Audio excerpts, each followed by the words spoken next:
انسان کی ساری زندگی فقط ایک سوچ کے اندر گزر جاتی ہے۔ انسان پیدا ہونے کے بعد جب سے اس انسان نے اپنا ہوش سنبھالا تو اس کے لب پر، اس کے دل و دماغ پر فقط ایک ہی دھن ہے، اور یہ سوچتا ہے کہ لوگ کیا کہیں گے۔ اگر یہ داڑھی رکھے تو اس کے دل میں خیال آتا ہے کہ لوگ کیا کہیں گے۔ اگر یہ سر پر امامہ باندھتا ہے تو اس کے دل میں یہ خیال آتا ہے کہ لوگ کیا کہیں گے۔ اگر یہ بندہ دین پر عمل کرنے کی کوشش کرتا ہے تو اس کے دل و دماغ کے اندر ایک ہی بات آتی ہے کہ لوگ کیا کہیں گے، میرے بارے کے اندر لوگ کیا سوچیں گے۔ لوگ تو مجھے مولوی کہنا شروع کر دیں گے اگر میں نے داڑھی رکھ لی، اگر میں نے امامہ شریف باندھ لیا، جو کہ سنت ہے میرے آقا کی، جو کہ سنت ہے صحابہ اکرام کی، جو کہ سنت ہے اولیاء کرام کی۔ میرے دوست، جس ولی کے دربار پر تو حاضری دینے کے لیے مچلتا ہے، اس ولی کی تو سیرت کو پڑھ کے دیکھ کہ انہوں نے ساری زندگی حضور کی سنت سے محبت کی، انہوں نے ساری زندگی حضور کی اس سنت سے محبت کی، انہوں نے ساری زندگی حضور کی سنتوں کے ساتھ محبت کی، اور جس در پر جانا تجھے اچھا لگتا ہے اور اس در والے کی زندگی کا مطالعہ تو نے نہیں کیا، اور تیرے ذہن کے اندر ایک ہی دھن سوار ہے کہ لوگ کیا کہیں گے، لوگ کیا کہیں گے۔ ارے عبادت تو کرے اور تجھے فکر لوگوں کی ہو، ریاضت تو کرے اور تجھے فکر لوگوں کی ہو۔ انا للہ و انا الیہ راجعون۔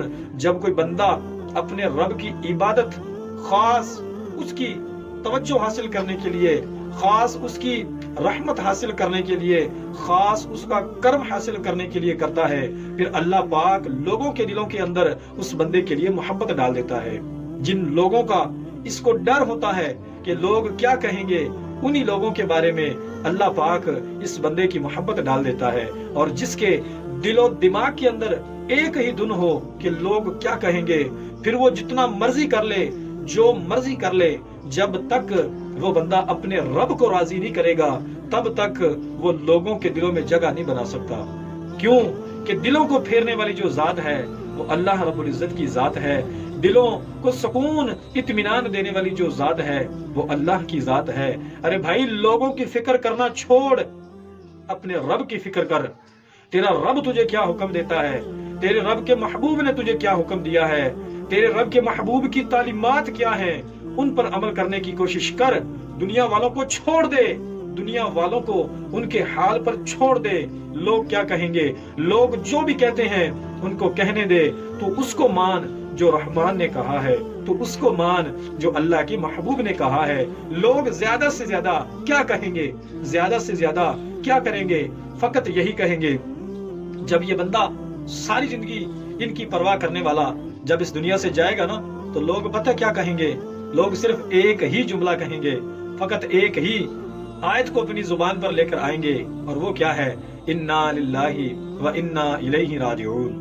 بس لوگ تو صرف یہی کہیں گے، اور تو ساری زندگی گزار دیتا ہے ان لوگوں کو راضی کرنے کے لیے۔ ساری زندگی تو اپنے رب کے احکامات کو پس پشت ڈال دیتا ہے، فقط اس لیے کہ لوگ کیا کہیں گے۔ تو میرے محبوب کی پیاری سنت کو تو نالی کے اندر بہا دیتا ہے، اور فقط اس لیے کہ لوگ کیا کہیں گے۔ میرے محبوب کی سنت کو تو اتار کر نیچے رکھ دیتا ہے، اور پھر تو کہتا ہے کہ لوگ کیا کہیں گے۔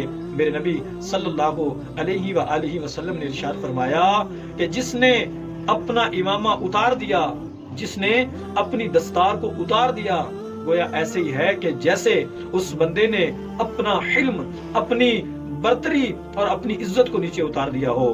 اور یہ امامہ شریف، یہ تو عزت ہے مرد کی، یہ تو شان ہے مرد کی۔ اور داڑھی شریف، اللہ رب العزت نے مرد کو داڑھی سے نواز کر مرد کا مرتبہ بلند کیا ہے۔ اللہ رب العزت نے اپنے پیارے محبوب کی اس پیاری سنت کے اندر بے شمار برکتیں رکھی ہیں۔ تو میرے دوست، اس بات کو بھول جا کہ لوگ کیا کہیں گے، صرف ایک بات کو ترجیح دے کہ میرا رب اور میرے رب کا محبوب کیا کہے گا، میرے رب اور میرے رب کے محبوب نے کیا فرمایا ہے، اس پر عمل کرنے کی کوشش کر، اس کو اپنے دل کے اندر جگہ دینے کی کوشش کر. جب تو اس کے اندر کامیاب ہو گیا تو پھر تجھے ان دنیا داروں کی فکر نہیں ہوگی, تو پھر تجھے ان دنیا داروں کا ڈر نہیں ہوگا, ان کے الفاظ کا تجھے ڈر نہیں ہوگا. میرے دوست, توکل کرنا ہے تو رب کی ذات پر کر, اگر ڈرنا ہے تو رب کی ذات سے ڈر. میرے دوستو, اس ویڈیو کو زیادہ سے زیادہ شیئر کریں, لوگوں تک پہنچائیں, اور اگر آپ کو اچھی لگے تو اس کو لائک, شیئر اور کمنٹ سیکشن کے اندر ضرور بتائیے گا کہ آپ کو کیسا لگا. اللہ پاک ہم سب کو عمل کرنے کی توفیق نصیب فرمائے. السلام علیکم ورحمۃ اللہ وبرکاتہ.